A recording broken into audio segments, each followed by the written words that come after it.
Welcome to the Support Raising Solutions podcast, where we help new and current ministry workers grow in being spiritually healthy, vision-driven, and fully funded Great Commission workers. Welcome to the SRS podcast. This is Callie Davis, your host, and I am joined by Kyle Guthrie. Hi, Kyle. Hey, Callie. Thanks for having me. Absolutely. So excited to have you here. Kyle joins us. Actually, we work in the same building. He also works for the Center for Mission Mobilization, which is the parent organization of SRS. And he is the global resource manager. Really excited to have him here because he has been on staff for just a year. So your story of support raising is really recent and kind of amazing. I heard a snippet and then you wrote an article for us, and I'm excited to actually have a conversation with you. Yeah, I'm excited too. It was a up and down journey, but the Lord was so good. I'm thankful to have the story to be able to share. Mm-hmm. I kind of want to start with the most exciting piece ever, which is how long did it take you to raise your support? It took me 30 days, almost to the number, right around 30 days. Seriously? Yes. How? The Lord. That's the only answer I can truly give. Fair, very fair. So yeah, tell us a little bit about your story, because that is uncommon. Yes, it is very uncommon. Even at the boot camp, Mm-hmm. I was being prepped for 90 days, longer than that in some areas. But my biggest hill was whenever I was approached by my boss. He said, do you want to do part-time support raising, part-time work, or full-time support raising, and then be back here at the beginning of September? And I said, I would much rather devote my time fully to support raising to make sure that I get my support goal and be able to launch into the ministry without having to worry about it as much doing it part-time. Because I know that'd be really difficult going into a new job right out of school and doing part-time support raising aside of my job. So that was the first goal that I really wanted to start off with. And yeah, that first week it hit me like a train. I was not prepared for it mentally, emotionally, spiritually. I had about 10 support meetings that week and I didn't have a single yes. And so it was a lot of like, I'll get back to you. I need to talk to my wife. So like there was potential, but it was not a lot of yes. So it was very like confusing and frustrating. I even had some like pretty hard conversations afterwards of saying, hey, I didn't feel appreciated here, or I didn't appreciate the ask. I didn't appreciate some of the ways that you phrased these things. And so in a moment of, I could have taken it seriously towards myself, I had to redirect it to the Lord and say, how do you want me to respond here? Instead of being critiqued and counting myself out, trying to say, Lord, what are you trying to teach me here to better prepare myself for the future meetings? Because I only had 10, I had a lot more to go. Yeah. And I didn't want to make more people feel lesser than or feel just out of the loop of what I was trying to do and try to accomplish with them. Yeah. Well, that sounds like to me to be kind of a rough start after going to boot camp. And listeners, in case you haven't been to an SRS boot camp, it's just a 2-day intensive training. You get a lot of role plays. There's a lot of prep work. So you've put in a lot of time to leave your support raising training feeling equipped, I hope, and then to realize the learning process was not done. Absolutely. Oof. Yeah. You come out of boot camp feeling really excited. I think that's a huge point of boot camp, is to have hope. Because coming into boot camp, I didn't have a whole lot. I was very skeptical. I was worried. I was more comfortable not, obviously, asking and raising support. And did you have any history of support raising in your family or mission work? I have been on one previous mission trip that I had to support raise for. Okay. And then another mission trip that I did not support raise for. So the most recent one was in high school, and I had a great experience. The Lord provided abundantly for it. I had a great support team. I actually did worse by not following up and thanking my supporters for that. And that was just something in the back of my mind of like, I want to do this better. That's this next time around. I know how important this is. And I've been able to support other people doing long-term missions overseas before as well. And some short-term mission trips here in the States. But other than that, nothing so prolonged like my salary or as much money like my salary or my launch. Yeah. That is a different prospect altogether. Absolutely. Seeing that zeros at the very end were like a lot more daunting. Yeah. Yeah.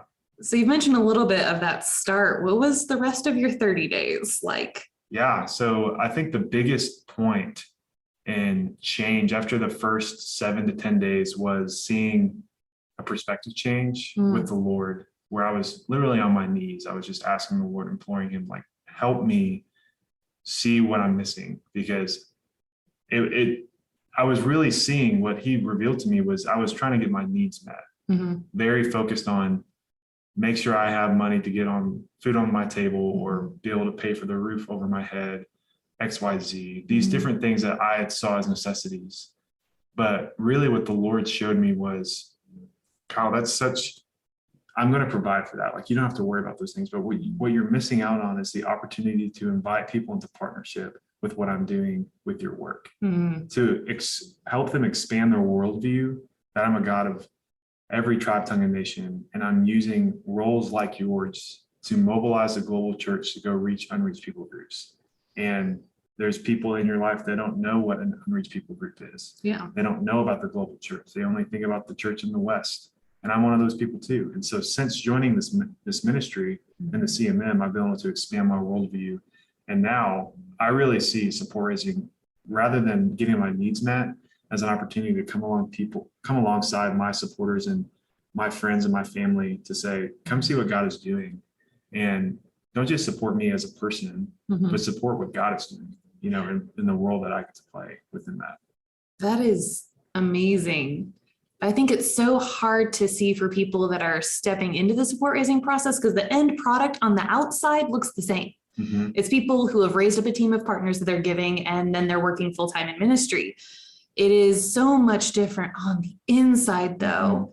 It's the difference for how you're going to approach when people reject you, which you talked about at the beginning of your story. It changes kind of the longevity, because it influences how you're interacting with your partners. And so we're talking, it changes today, but if your perspective is about what God is doing, that's going to have ripple effects a decade down the road. Oh man, I wish that's what I wish people would get, is that, yes, raising support practically is about meeting your needs, but that isn't why we do it. Oh, wow.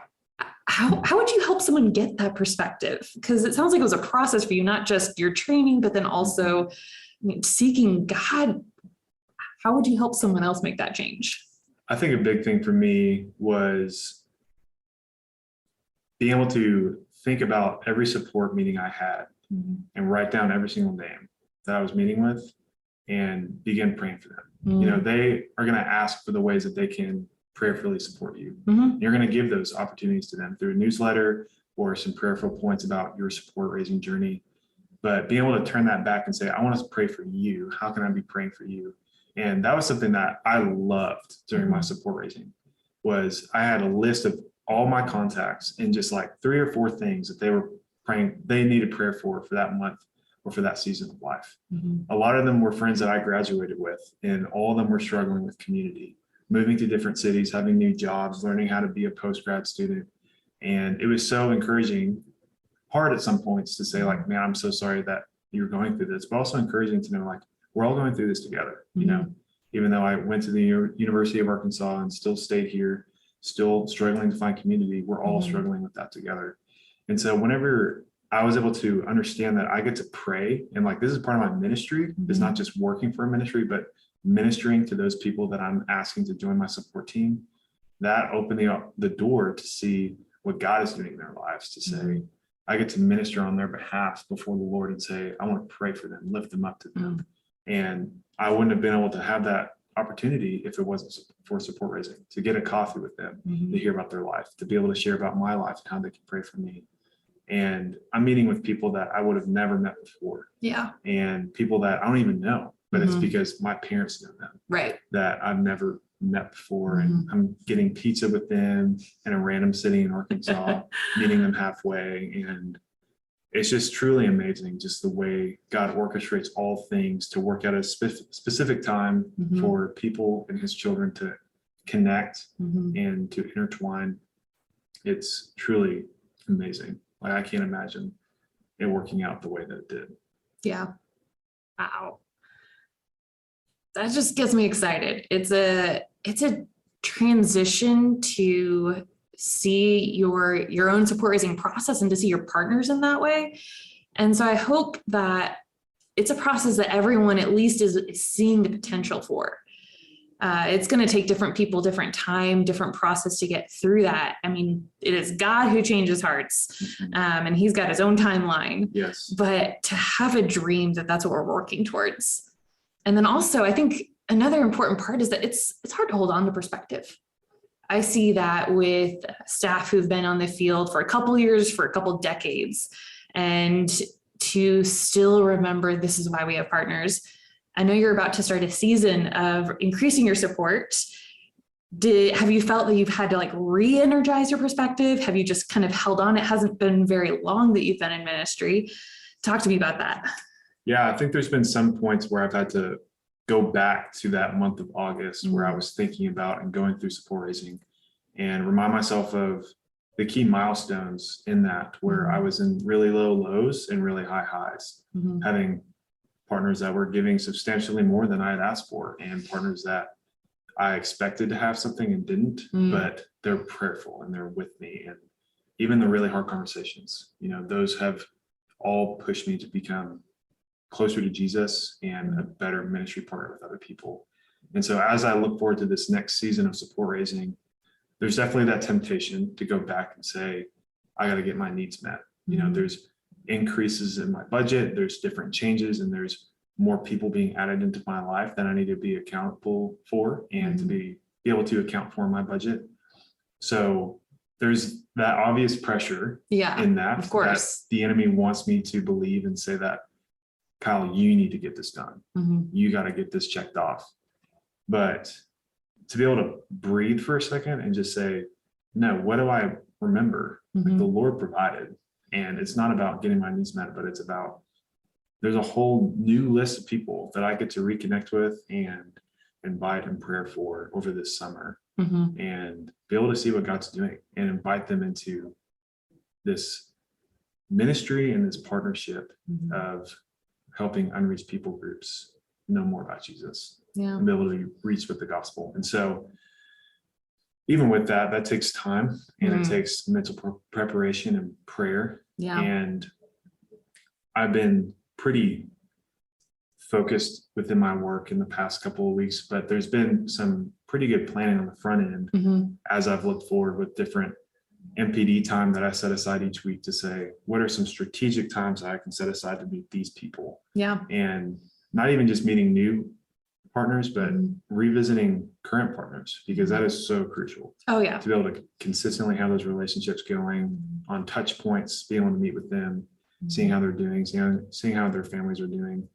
Not to say, just to make sure that their wire transfer is going through. Right. But caring about them as people. Exactly. They are human beings, and shockingly they deserve relational equity with you. Because they've poured enough into me to say that they would want to invest in some form or fashion, prayerfully, financially, both, neither, however they want to be a part of this team. And they matter enough to me to where, like, I want to reconnect with them. So there's definitely time devoted to it, and there needs to be more time in any season, but I'm excited for it nonetheless. Well, is there any final piece of advice you'd like to offer someone who maybe is in your shoes where you were raising support, or knowing that season is going to be coming up and wants to get a hold of kind of this perspective, this vision, this approach that you have grown and taken a hold of when it comes to your partners? I would say my only advice would be, it's not a formula. There's no way to make what works for me work for you, and what works for Callie work for you. It's all going to ebb and flow differently. And it's also, I think it's a temptation to say, as long as I'm reading my Bible daily and committing myself to prayer, like, everything's going to work out. Because that's not always promised. But what is promised is that the Lord is good, and that he's faithful to his promises, and what we can do And all that we can do is put our best foot forward and give all of it to the glory of God. Yeah. Do all that we do in honor and reverence to the one true King. And so my biggest piece of advice is try not to make a formula out of it. Try not to make it a checklist, but be excited for the opportunity to be in relationship, to be in a position to do ministry to people that you may have never come into contact with unless the Lord had ordained it for you to be support raising.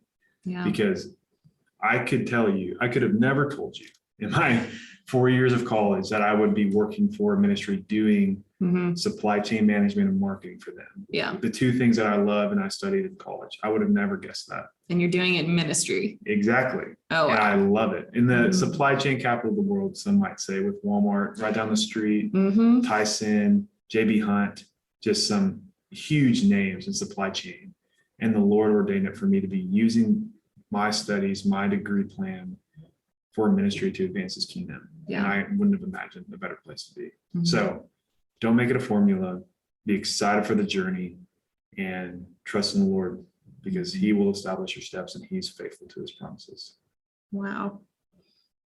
Well, Kyle, all I can say is thank you for sharing your story. It's a testimony to what God has done and continues to do in your story and in the picture and the process of support raising. So I hope it's been an encouragement to you listeners, and Kyle, I hope we can have you back again someday. Absolutely. Love doing this with you, Callie. Well, great. And for those of you that missed it, Kyle actually wrote an article for SRS back this January. It's called My Support Raising Journey, All for God's Purposes. So if you missed it, go to supportraisingsolutions.org/blog. You can also Google it or search it on our site. We'd love to connect you with our other resources. But for now, that's everything. Listeners, thank you for joining us and have a beautiful day. Thanks for joining us today, and please be sure to subscribe so you don't miss an episode as we work to give more insight into building and maintaining your ministry partnership team.